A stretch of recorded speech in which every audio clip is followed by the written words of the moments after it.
Imagine this: you're a successful trader, traveling by sea with a cargo worth a fortune. Life is good, but in an instant, disaster strikes. A storm rages, your ship is wrecked, and everything you own sinks to the ocean floor. Just like that, you're left with nothing. This isn't a hypothetical story. This is exactly what happened to Zeno of Citium in 300 BC. A wealthy merchant turned to ruin overnight. Now, put yourself in his shoes. How would you react? Would you rage against the heavens, fall into despair, feel like life had cheated you? For most of us, these reactions would be natural, but not for Zeno. Instead of dwelling on what was lost, he saw this moment as a rebirth. He studied philosophy, learned from the greats like Socrates, and eventually founded what we now call Stoicism. And today, over 2,000 years later, the lessons of Stoicism are just as powerful as they were back then. Many think of Stoicism as just a way to stay emotionless, but it's much deeper than that. At its core, Stoicism is about controlling what you can and letting go of what you can't. It's about resilience, wisdom, and finding peace in a chaotic world. Zeno realized that while we don't control what happens to us, we do control how we react.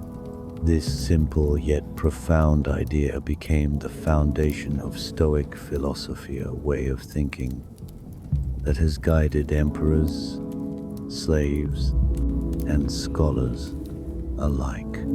The Stoics lived by 4 core virtues: wisdom, understanding what is within your control and what is not; courage, facing difficulties head-on, persisting despite obstacles; temperance, practicing self-control and moderation in all things; justice, doing the right thing, not just for yourself, but for the world around you.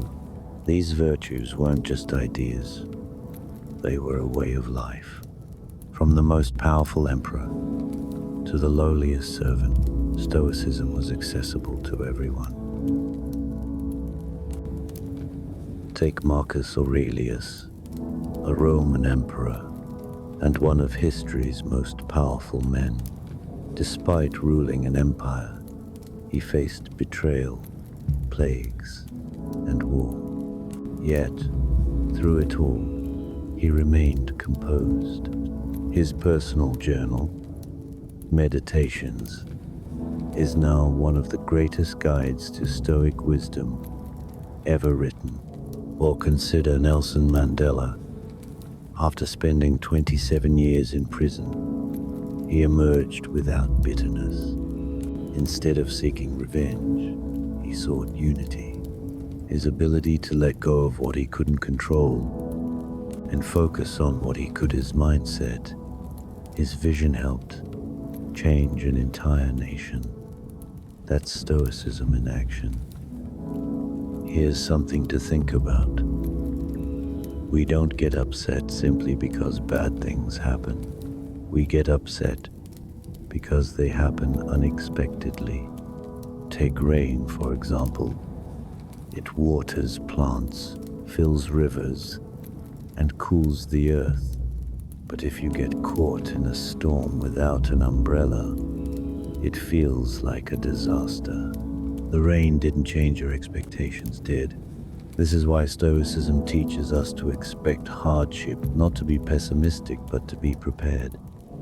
When you anticipate setbacks lose their power over you, you stop seeing them as life-ending tragedies and start seeing them as just another part of the journey. One of the most powerful Stoic exercises is called voluntary discomfort.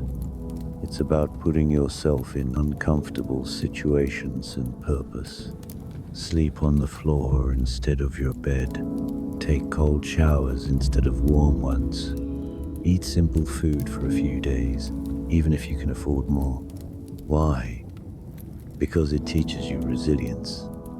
It shows you that even in discomfort, you'll survive. When life throws real hardships your way, you'll be ready. We live in a world where we're constantly told that we need more money, more followers, more things to be happy. But Stoicism flips that idea on its head. Instead of chasing external validation, it teaches us to find contentment within ourselves. Let's take social media. Many people judge their worth by likes, views, or followers, things completely outside their control. But a Stoic focuses on effort, not outcome. They create not for external praise, but because they find fulfillment in the act itself. The same applies to life. Whether it's a failed job interview, a missed promotion, or a personal setback, don't let external events define your worth.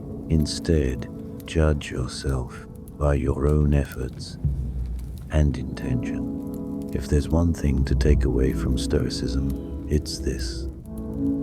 Focus only on what you can control.